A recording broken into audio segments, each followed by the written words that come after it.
हेल' लोगोफोर, साफ्रोमखौबो नेचार publication YouTube चेनेलाव बरायग्रोबाय। दा बे समाव नोंथांमोननो दिन्थिनो लागोन कारेन्ट एफेयार्स आरो बेयो दिनैनि 27 सेप्तेम्बरनि बेसिमाव थानाय माखासे गोनां कारेन्ट एफेयार्सखौ होनो लानाय जादों। दा बे आंनि मोनसे ब्लग पेज, नोंथांमोनहा जायफोरा नायबाय थायो बिथांमोना मिथिखायो जानांगौ, आरो फेसबुक पेजबो दङ, बेनिबो लिंकखौ डिसक्रिपसनाव होनाय जागोन। दा आयदायाव थांनायनि सिगां नोंथांमोननि सिगाङाव मोननैसो खोथा होनो नागिरदों जे दिनैनिफ्राय फिन खेबसेबाव गोदानै कारेन्ट एफेयार्स दैलि मर्निं टाइमाव बेखौ आं होनो थांखि लानाय जादों। दा आसा खालामो साफ्रोमबो जायफोरहा कारेन्ट एफेयार्स नायनो मोजां मोनगोन बिथांमोनहा नायगोन, आरो बेजों लोगोसे बियो मोनसे निउसबो होननानै साननानै लानो हायो, मानो होनबा कारेन्ट एफेयार्सआ निउसबो। बेखायनो जायफोरहा आनजाद होगोन एबा आनजाद होनो गोनांफोर दङ, जायफोरा फरायसाफोर बिथांमोनजों लोगोसे साफ्रोमबो नायगिरिफोरानो बेखौ नायगोन होननानै मिजिंथिबाय, मानो होनबा बियो लेटेस्ट निउसानो मोनसे। दा जेखि जाया मानो बाहाय गोनांफोरखौ नोंथांमोननो जा हायो सरजाबनानै होनाय जागोन। बेयो फार्स्ट, अदेबानि आं बेखौ सिगांनि बोसोरफोराव हगारखायोमोन कारेन्ट एफेयार्सखौ, नाथाय जोंनि फरायसाफ्रा बांद्राय गोसो होनाय जाया, बेनि थाखाय बेखौ दोनथ'नाय जादोंमोन। दा फिन खेबसेबाव गोबां नायगिरि बिथांमोनानो बिबाय थानायलाय दा बानायफिननाय जाबाय। दा बियो दिनै फार्स्ट डे जाबाय बियो। दा बेयाव हिसाबै कारेन्ट एफेयार्स 27 सेप्तेम्बरनि जेसेबां दङ बेखौ गोनांखौ सरजाबनाय जादों, आरो बिनिफ्राय माखासे जा हायो बेफोरखौ गाबोननि समफोरनि माने दैलि फुं समाव बेखौ होनाय जाखासिगोन। नोंथांमोना बेखौ नायबाय थाबानो जाबाय। दा गोबाव खालामाजासे नोंथांमोननि सिगाङाव लाबोना होफैगोन। फार्स्टआव नोंथांमोना नुनो मोन्दों जे दिनै 27 सेप्तेम्बर खालि मोनसे वर्ल्ड टुरिज्म डे दङ। बे वर्ल्ड टुरिज्म डे बेखौ फालिनाय जायो 27 सेप्तेम्बर खालि, बेखौ गोसोआव लानांगोन। आरो बेखौ 1980 मायथाइनि 27 सेप्तेम्बरनिफ्राय जागायजेननाय जादों होनदों। आरो बे देग्लायनि वर्ल्ड टुरिज्म डेनि थिमा जादों टुरिज्म एन्ड रुरेल डेभेलपमेन्ट। दा नैबे थिमफोरखौ बांसिन सोङो एग्जामफोराव, दा बेखौ गोसोआव लानो नांगोन। आरो स्टार्टिंआ खिन्थाखादों 1980, बेनिफ्राय वर्ल्ड टुरिज्म डे 27 सेप्तेम्बर। बेनिफ्राय नेक्स्टआव नुनो मोननाय जागोन सेकेन्डआव देग्लायनि 2020 मायथाइनि वर्ल्ड रिस्क इन्डेक्सनि बेलायाव 2020आव भारतनि जायगाया 89थियाव दङ होनदों। आरो फार्स्टआव दङ भेनाधु हादर, आरो नैथियाव दङ टंगा हादरा। दा बेनिफ्राय भारतआ 89थि पजिसनाव दङ। बेनिफ्राय नुनो मोननाय जागोन international day for elimination of nuclear वेपन्सखौ फालिनाय जायो 26 सेप्तेम्बराव। दा बे थांनाय 26 सेप्तेम्बराव बेयो फालिजाबाय, बेबो गोसोआव लानो गोनां। बेनिफ्राय फुड प्रसेसिं इन्डास्ट्रिज मिनिस्ट्रिनि थाखाय एडिशनेल चार्ज लानो मोननाय जादों। सोर गेदेमाया होमबा बेखौ नरेन्द्र सिंह तोमार बिथांनो होनाय जादों होनदों। बेखौ नोंथांमोना बेखौ नायनो लानांगोन। बेनिफ्राय नाम्बार 5आव दङ उत्तर प्रदेशनि मुंदांखा मुगल मिउजियाम, बयबो मिथियो मुगल मिउजियाम। दा बे मुगल मिउजियामखौ गोदानै मुं होनाय जासिगोन होनदों, आरो बेखौ सोरनि नामाव बा बबे मा मुङाव होनाय जागोन होनदों, बेखौ छत्रपति शिवाजीनि मुङाव बेखौ गोदानै मुं होनाय जासिगोन होनदों। बेनिफ्राय नाम्बार 6आव दङ भेनिस इन्टारनेशनेल फिल्म फेस्टिभेलाव भारतनि माराठी सावथुननि बबे सावथुना बेस्ट स्क्रिन प्ले एवार्ड मोननो हानाय जादों। दा बे जाहैबाय दा डिसिपल।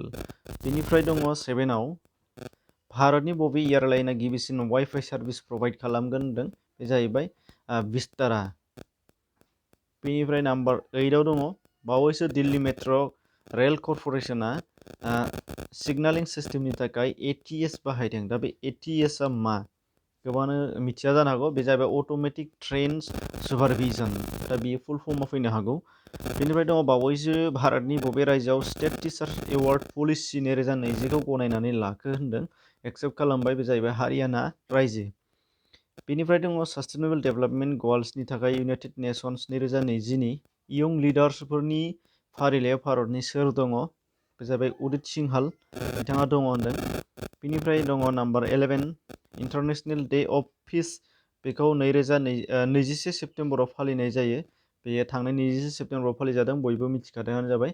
दा बे देग्लायनि 2020 मायथाइनि इन्टारनेशनेल डे अफ पिसनि थिमा मामोन बेखौ नोंथांमोना मिथिनांगोन। बे जाहैबाय शपिं पिस टुगेदार, बेयो मोनसे थिममोन बिनि। बेनिफ्राय नुनो मोननाय जागोन नाम्बार 12आव मेन सिंगल इटालियान अपेन टाइटेल 2020खौ सोर देरहागोन होनदों, बे जाबाय नभाक जक'भिक। बे जाहैबाय बिथाङा मोनदों होनदों मेननि थाखाय, हौवाफोरनि थाखाय। आरो बे सेर्बिया हादरनि फारसेथिंजाय वमेन सिंगल इटालियान अपेन टाइटेल 2020खौ मोनदों साइमना हेल्प, बिथाङा रमानिया हादरनिमोन। बेनिफ्राय दङ नेक्स्टआव 13आव दङ नुनो मोननाय जागोन नोंथांमोना माउन्ट एभारेस्ट हाजो थिखिनिखौ 10 खेबनि थाखाय बा 10थि खेब गाखोनानै देरहानो हादों सोर बिथाङा, बे जाबाय आंरिता शेरपा। दा बिथाङा बबे हादरनि मोनदों, बिथाङा नेपालनि। आरो बिथाङानो मोनसे गोनांथारबाव अक्सिजेन गैयालासे फार्स्ट टाइम माउन्ट एभारेस्टखौ गाखोनो हानाया जाहैबाय बे आंरिता शेरपायानो। आनिया बेजोंनो लोगोसे माउन्ट एभारेस्टआ बबेनि माबि बुहुमनि बयनिख्रुइबो जौसिन हाजो थिखिनि 8,848 मिटार आरो बेखौ गिबिसिन गाखोनो हादोंमोन एडमान्ड हिलारी। आरो बिथाङा एडमान्ड हिलारिया बबेनिमोन, निउजिलेण्डनि। बेखौ गोसोआव लाबानो जाबाय। बेनिफ्राय 14 नम्बराव दङ बबे हादरा इउनाइटेड नेसन्सनि सास्टेनेबल डेभेलपमेन्ट गल्सआव मुलुगनि गेजेरावनो गिबिसिन सभारेन बन्ड थिसनखो होनदों। सभारेन बन्ड first time in the world, बे जाहैबाय मेक्सिक' हादोर, मेक्सिक' हादोरा। बेनिफ्राय दङ 15, बे जाबाय मुंदांखा ए प्रमिस लेन्ड। बे बिजाबखौ सोर लिरदोंमोन होनदों, मुंदांखा ए प्रमिस लेन्ड, बेखौ बराक ओबामा बिथाङा लिरदों। आरो बराक ओबामाया सोरमोन, फर्मार प्रेसिडेन्ट अफ इउनाइटेड स्टेट्स। बेनिफ्राय नुनो मोननाय जागोन बावैसो बबे कम्पानिया गोदान पार्लियामेन्ट बिल्डिं लुनो थाखाय गनायथि मोनदों होनदों। भारतआव गोदान पार्लियामेन्ट बिल्डिं मोनसे लुनो थाखाय थांखि लाबाय। बेयो थांनाय सप्तानिफ्राय फोसावजागासिनो, नोंथांमोना नुगासिनो दंखायोबो जानो हागौ। दा बेनि लुनायनि प्रजेक्टखौ सोर मोननो हानाय जादों होनदों, बे जाबाय टाटा प्रजेक्टआ मोननाय जादों। आरो बेयाव गासै बाजेटआ जागोनदों 861 कौटि रां। बेनिफ्राय नुगोन 17आव बायजु फसंथाना एडुकेसन फर अल मुङै मोनसे इनिसिएटिभ लादों, जायजों बियो 2025 मायथाइनि गेजेराव 5 मिलियन गथ'साफोरनो सोलोंथाइ होनो थांखि लादों होनदों। दा बायजु फसंथाननि गायसनगिरिया सोर, बे जाहैबाय बायजु रबिन्द्रन। नोंथांमोना बेखौसो गोसोआव लानांगोन, बायजु रबिन्द्रन फाउन्डार। बेनिफ्राय दङ नेक्स्टआव 18 number international red panda day.